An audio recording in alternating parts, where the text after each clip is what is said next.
by reducing broad-scale land farming, farmers have already reduced greenhouse gas emissions by about 75 million tonnes since 1990. The level of emissions reduction is equivalent to eliminating the total annual emissions of New Zealand or Ireland, but over that same period, emissions from energy and transport have and continue to skyrocket.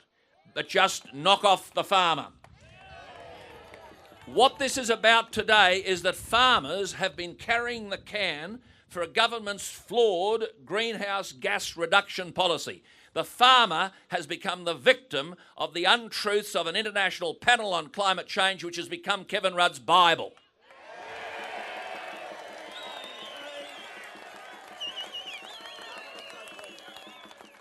We are here because there has to be constitutional change to stop the theft and the gutlessness of the Rudd government enforcing native vegetation laws upon states which don't have to compensate enables Mr Rudd to strut about reducing greenhouse gas emissions when in fact the farmers of this nation have achieved that goal and have got sweet FA for their efforts.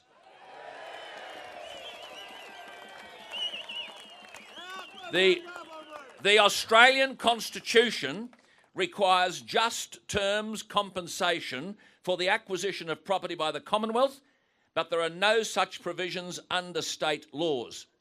So you pay, for example, your water licence. They cut back your water entitlement, no compensation. This is the first day of the federal parliament here in an election year.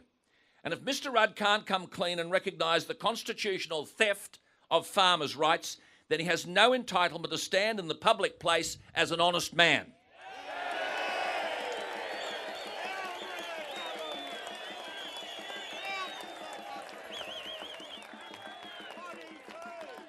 The truth is that no one can do business in this country if property rights are not guaranteed. It's a simple story. It's a simple story. When government acquires property rights, they should pay just compensation. And the right to compensation should be clarified in Commonwealth and state constitutions. But let's not swallow the argument that's been presented today that the federal government won't have anything to do with this rally because there was a hunger strike, and hunger strikes represent self-harm, and self-harm mustn't be used to gain political access. What do you expect people to do?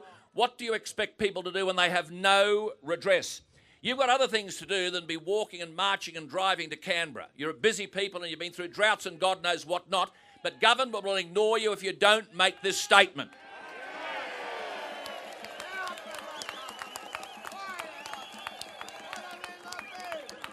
New South Wales vegetation laws were enacted by state Labor governments in the late 1990s to deliberately restrict land clearing by farmers, pure and simple. And those land clearing bans in New South Wales and Queensland have helped Australia meet its emissions reduction targets under the Kyoto Protocol, and this has allowed the previous government and this government to boast that Australia has met its Kyoto targets. Farmers today are simply saying, as some of us have been saying for months and months, they should have been compensated. And the Commonwealth has sidestepped its constitutional obligation by relying on state legislation to lock up the land. Now, the gutlessness is what we're talking about here. The gutlessness of a federal government, the Rudd government, is typical of Kevin Rudd. He can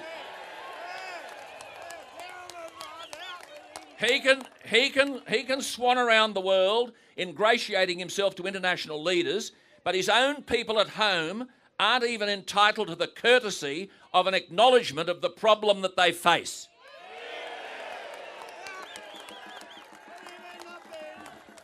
Yes, Peter Spencer did lose a case in 2007 in the New South Wales Supreme Court over what he claimed was inadequate compensation for his land, but the court determined that it had no jurisdiction to decide otherwise, because the Constitution in New South Wales is utterly inadequate, and it's because the Commonwealth government made the states, talked the states, urged the states to do their dirty work.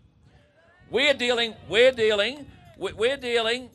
people here who make mealy-mouthed promises and honour virtually none of them.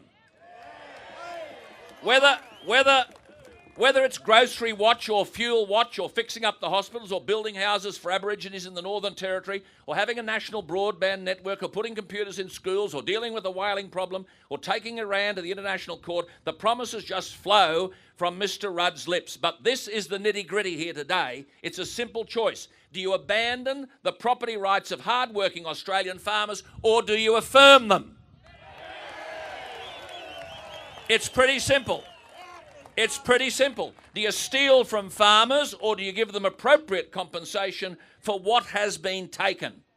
What this rally is looking for is some politician, anyone, with guts and decency stand up and say that if the freedoms which our forefathers fought don't involve freedom to do what you want with the property you own, and if the state wants for some reason to use that property, then it must appropriately compensate you.